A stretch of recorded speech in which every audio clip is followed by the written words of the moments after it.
Hi, Crestview students and staff. Mrs. Schulke here. I am so excited to announce our One Book, One School. Finally, it's here. Nims Island by Wendy Orr, illustrated by Carrie Millard. And I have the privilege of reading chapter 1. And I also have a guest here. Hi. Oh, it's Reese, my Mom, daughter Reese. What book are we reading today, Mom? We are going to be reading Nims Island to the Crestview students. So first I'll start and then you're going to come in and help me read, okay? Okay. All right, let's get started, boys and girls. Chapter 1. In a palm tree on an island in the middle of the wide blue sea was a girl. Nims here was wild, her eyes were bright, and around her neck she wore 3 cords. One was for a spyglass, one for a whirly whistling shell, and one for a fat red pocket knife in a sheath. With the spyglass at her eye, she watched her father's boat. It sailed out through the reef to the deep, dark ocean, and Jack turned to wave, and Nim waved back, though she knew he couldn't see. Then the white sands caught the wind and blew him out of sight, and Nim was alone. For 3 days and 3 nights, whatever happened or needed doing, Nim would do it. And what we need first, said Nim, is breakfast. So she threw 4 ripe coconuts, thump, into the sand and climbed down after them. Then she whistled her shell 2 long, shrill notes that carried far out to the reef where the sea lions were. Fishing, Selkie popped her head above the water.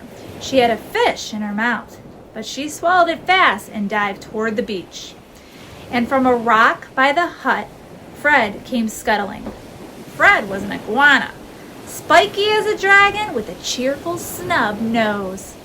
He twined round Nim's feet in a prickly hug. "Are you saying good morning?" Nim demanded, "or just begging for breakfast?"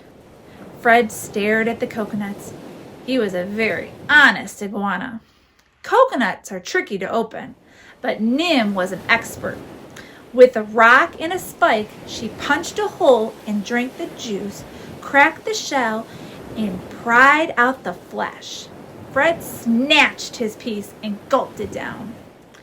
Marine iguanas don't eat coconuts, but no one had ever told Fred. Now Selkie was flopping up on the beach to greet them. "We'll come in too!" Nim shouted and dived off the rocks. Selkie twisted and shouted up underneath, gliding Nim through the waves, thumping over, ducking under. Nim clung tight till she was half sea lion and half girl, and all of her was part ocean. Then Selkie and Fred went to sunbake on the rock, and Nim went back to the hut. She poured a mug of water from her favorite blue bottle, brushed her teeth above a clump of grass that needed the spit, and started her chores. There were lots today, because she was doing some of Jack's as well as her own. Long ago, when Nim was a baby, she had a mother as well as Jack. But one day, her mother had gone to investigate the contents of a blue whale's stomach. It was an interesting experiment that no one had done for thousands of years, and Jack said that it would have been all right.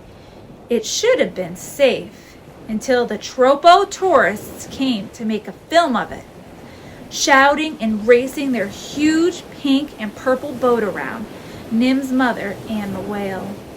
When Jack told them to stop, they made the rude signs and bumped their boat against the whale's nose.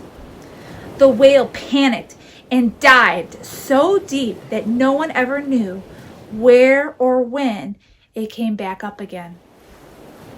Nim's mother never came back up at all, so Jack packed his baby into his boat and sailed round and round the world, just in case Nim's mother came back up out of the ocean somewhere else and didn't know where to find them. Then one day, when the baby had grown into a very little girl, he'd found this island. It was the most beautiful island in the whole world.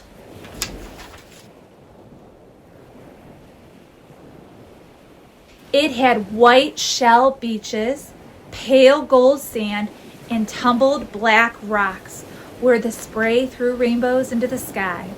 It had a fiery mountain with green rainforests on the hill slopes and grasslands at the bottom.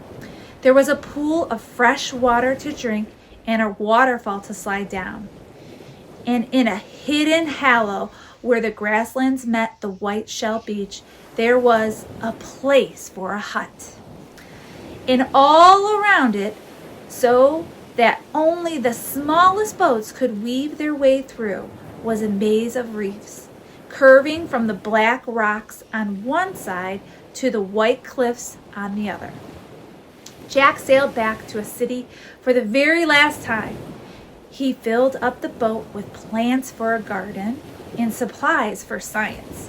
He landed on the island to build a home for just him and his daughter, because he knew now that Nims' mother had stayed down at the bottom of the sea. Like a mermaid, Nim thought.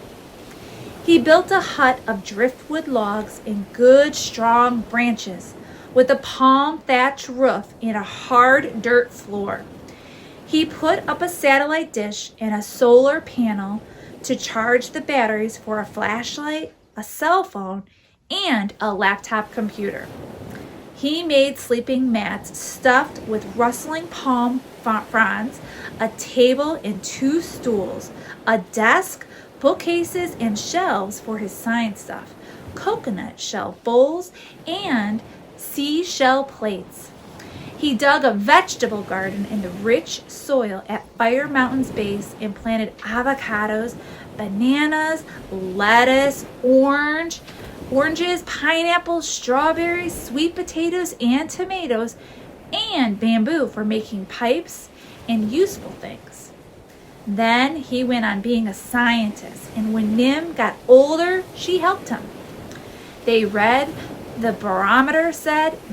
barometer said, measured how much rain fell every day and how strong the winds were, how high the high tides reached and how low the low tides fell. And then they marked the measurements on a clean white chart with a dark blue marker. They studied the plants that grew on the island and the animals that lived there. They put blue bands on the birds' legs and wrote down the numbers so Jack could remember the birds' birthdays and who their mothers and fathers were. Nim remembered anyways. Sometimes Jack wrote articles about the weather and the plants and the animals and emailed them to science magazines and universities, and sometimes people emailed him questions to answer. He would tell them about the tropical storms and iguanas and seaweed, but he would never tell them where the island was, in case the tropo-tourists ever found it, because Jack hated the tropo-tourists worse than sea snakes or scorpions. Only the supply ship, which came once a year to bring them books and paper, flour and yeast, nails and cloth, and the other things that could make themselves, knew where they lived. It was too big to wave its way through the reef, so Jack and Nim always sailed out to meet it, and the ship's captain never saw just how beautiful the island was. And every day, no matter how excited Jack got about finding a new kind of seashell or butterfly, they looked after their garden. They watered it if it was dry, weeded the weeds, and picked what was ripe. Jack built a 3-sided shed for the tools with a hook for the bananas and his big machete to cut them with. The machete was Nim's favorite tool. When they looked after the garden and fished for dinner and checked the beaches for driftwood or bottles or anything else that might have floated in on the tide, Nim had school. Well, that was what they called it, but it wasn't inside. And it wasn't a desk. They sat on the beach in the dark to study the stars and climb the cliffs to see birds in their nests. Nim learned the language of dolphins, about the tiny crabs that float out to the sea on their coconut homes, and how to watch the clouds and listen to the wind. Sometimes for a whole day, they talked in the sea lion grunts or frigate, birds squawks, or plankton wiggles. Jack loved plankton. Nim's favorite were the ones that shone bright in the sea at night, but Jack loved them all. Because they were so little and so important, because little fish ate them, and bigger fish ate the little fish, and the biggest fish ate the bigger fish. And there wouldn't have been any fish at all if it wasn't for plankton. But Nim liked animals that you could see and have fun with, so when Jack had said he was going sailing for 3 days to collect plankton, Nim had decided to stay home. I'll phone every night at sunset, said Jack, and then you can check the email. If you don't hear from me or see me for 3 days, send an SOS. But Nim knew that Jack would be okay because he was the best sailor on the ocean. And Jack knew that Nim would be okay because Selkie was always with her. Selkie sometimes forgot that Nim was strong and smart and looked after her as if she were a tiny pup. Even when the king of the sea lions barked at her to come and fish or snuggle down at night with her sea lion family, Selkie stayed close to Nim. And that's it for chapter 1.